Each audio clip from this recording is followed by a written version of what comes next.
दुर्गा सप्तशती चतुर्थ अध्याय। इस अध्याय में इंद्र आदि देवताओं द्वारा देवी की स्तुति की गई है। ओम श्री दुर्गा देव्यै नमः। सिद्धि की इच्छा रखने वाले पुरुष जिनकी सेवा करते हैं तथा देवता जिन्हें सब ओर से घेरे रहते हैं, उन जया नाम वाली दुर्गा देवी का ध्यान करें। उनके श्रीअंगों की आभा काली मेघ के समान श्याम है।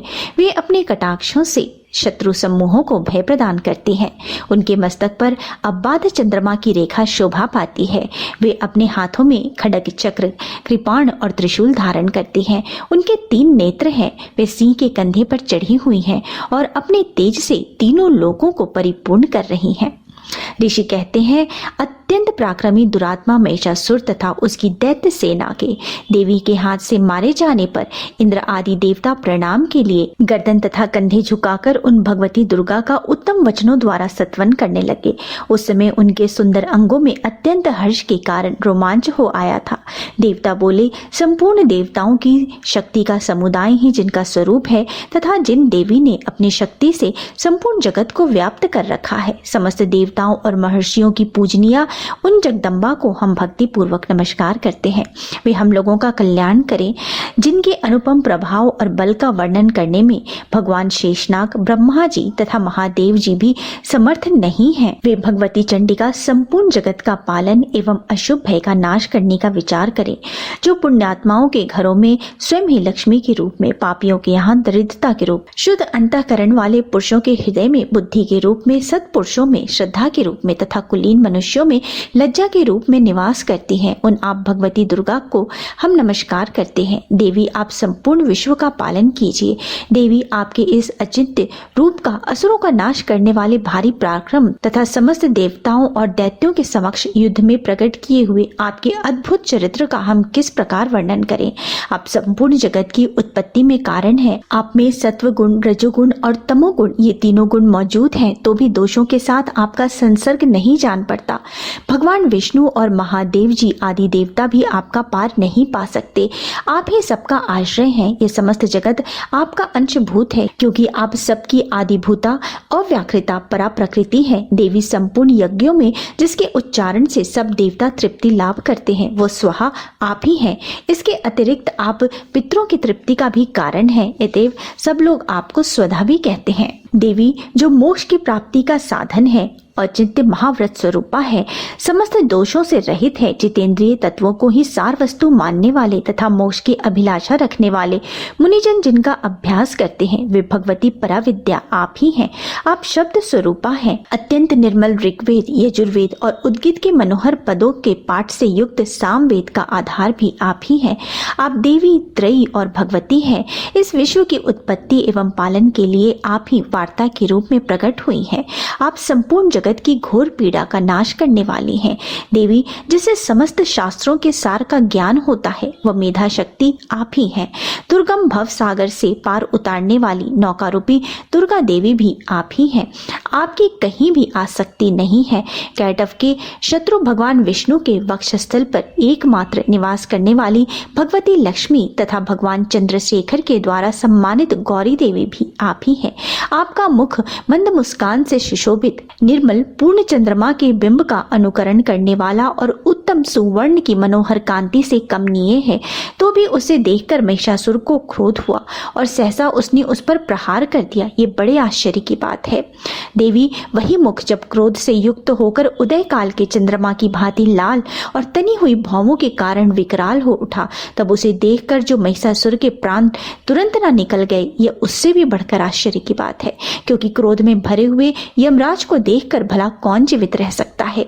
देवी, आप प्रसन्न हो। परमात्मा स्वरूपा आपके प्रसन्न होने पर जगत का अभ्युदय होता है और क्रोध में भर जाने पर आप तत्काल ही कितने कुलों का सर्वनाश कर डालती हैं। यह बात अभी अनुभव में आई है, क्योंकि महिषासुर की यह विशाल सेना क्षण भर में आपके कोप से नष्ट हो गई।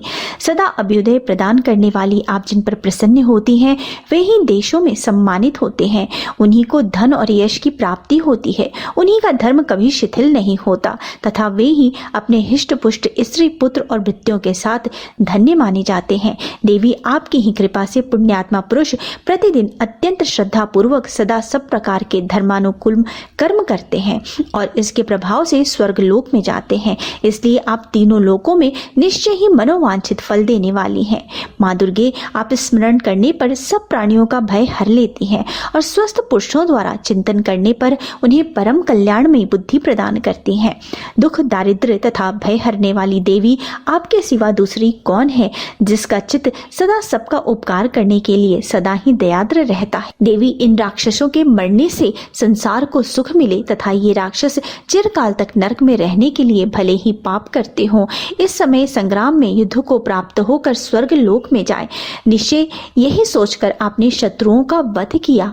आप शत्रुओं पर शस्त्रों का प्रहार क्यों करती हैं? समस्त असुरों को दृष्टिपात मात्र से भस्म क्यों नहीं कर देती? इसमें एक रहस्य है। ये शत्रु भी आपके शस्त्रों से पवित्र होकर उत्तम लोक में जाएं। इस प्रकार उनके प्रति भी आपका विचार अत्यंत उत्तम है। खड्ग के तेज पुंज की भयंकर दीप्ति से तथा आपके त्रिशूल के अग्रभाग की घनीभूत प्रभा से चौधियाकर जो असुरों की आंखें फूट नहीं गई, इसमें कारण यही था कि वे मनोहर रश्मियों से युक्त चंद्रमा के समान आनंद प्रदान करने वाले आपके सुंदर मुख का दर्शन करते थे। देवी, आपका शील दुराचारियों के बुरे बर्ताव को भी दूर करने वाला है। साथ ही यह रूप ऐसा है जो कभी चिंतन में भी नहीं आ सकता और जिसकी कभी दूसरों के साथ तुलना नहीं की जा सकती, तथा आपका बल और पराक्रम तो उन दैत्यों का भी नाश करने वाला है जो कभी देवताओं के पराक्रम को भी नष्ट कर चुके थे। इस प्रकार आपने शत्रुओं पर भी अपनी दया ही प्रकट की है। वरदायिनी देवी, आपके इस पराक्रम की किसके साथ तुलना की जा सकती है तथा शत्रुओं को भय देने वाला एवं अत्यंत मनोहर ऐसा रूप भी आपके सिवा और कहाँ है? हृदय में कृपा और युद्ध में निष्ठुरता, ये दोनों बातें तीनों लोकों के भीतर के केवल आप में ही देखी गई है। माता, आपने शत्रुओं का नाश करके इस समस्त त्रिलोकी की रक्षा की है। उन शत्रुओं को भी युद्ध में मारकर स्वर्ग लोक में पहुंचाया तथा उन्मत्त दैत्यों से प्राप्त होने वाले हम लोगों के भय को भी दूर कर दिया। आपको हमारा नमस्कार है। देवी, आप शूल से हमारी रक्षा करें। अंबिके, आप खड्ग से हमारी रक्षा करें तथा घंटे की ध्वनि और धनुष की टंकार से भी हम लोगों की रक्षा करें। चंडिके, पूर्व, पश्चिम और दक्षिण दिशा में आप हमारी रक्षा करें तथा ईश्वरी, अपने त्रिशूल को घुमाकर आप उत्तर दिशा से भी हमारी रक्षा करें। तीनों लोकों में आपके जो परम सुंदर एवं अत्यंत भयंकर रूप विचरते रहते हैं, उनके द्वारा भी आप हमारी तथा इस भूलोक की रक्षा करें। अंबिके, आपके कर पल्लवों में शोभा पाने वाले खड्ग, शूल और गदा आदि जो जो अस्त्र हों, उन सब के द्वारा आप सब ओर से हम लोगों की रक्षा करें। ऋषि कहते हैं, इस प्रकार जब देवताओं ने जगन्माता दुर्गा देवी की स्तुति की और नंदन वन के दिव्य पुष्पों एवं गंध चंदन आदि द्वारा उनका पूजन किया, फिर सबने मिलकर जब भक्ति पूर्वक दिव्य धूपों की सुगंध निवेदन की, तब देवी ने प्रसन्न वदन होकर प्रणाम करते हुए सब देवताओं से कहा। देवी बोली, देवताओं, तुम सब लोग मुझसे जिस वस्तु की अभिलाषा रखते हो उसे मांगो। देवता बोले, भगवती ने हमारी सब इच्छा पूर्ण कर दी, अब कुछ भी बाकी नहीं, क्योंकि हमारा यह शत्रु महिषासुर मारा गया। महेश्वरी, इतने पर भी आप यदि हमें और वर देना चाहती हैं तो हम जब जब आपका स्मरण करें तब तब आप दर्शन देकर हम लोगों के महान संकट को दूर कर दिया करें तथा प्रसन्न मुखी अंबिके, जो मनुष्य इस स्तोत्र द्वारा आपकी स्तुति करे उसे वित्त, समृद्धि और वैभव देने के साथ ही उसकी धन और स्त्री आदि संपत्ति को भी बढ़ाने के लिए आप सदा हम पर प्रसन्न रहें। ऋषि कहते हैं, राजन, देवताओं ने जब अपने तथा जगत के कल्याण के लिए भद्रकाली देवी को इस प्रकार प्रसन्न किया, तब वे तथास्तु कहकर वहीं अंतर ध्यान हो गई। भूपाल, इस प्रकार पूर्व काल में तीनों लोकों का हित चाहने वाली देवी जिस प्रकार देवताओं के शरीर से प्रकट हुई थी, वह सब कथा मैंने कह सुनाई। अब पुनः देवताओं का उपकार करने वाली वे देवी दुष्ट दैत्यों तथा शुंभ निशुंभ का वध करने और सब लोगों की रक्षा करने के लिए गौरी देवी के शरीर से जिस प्रकार प्रकट हुई थी, वह सब प्रसंग मेरे मुख से सुनो।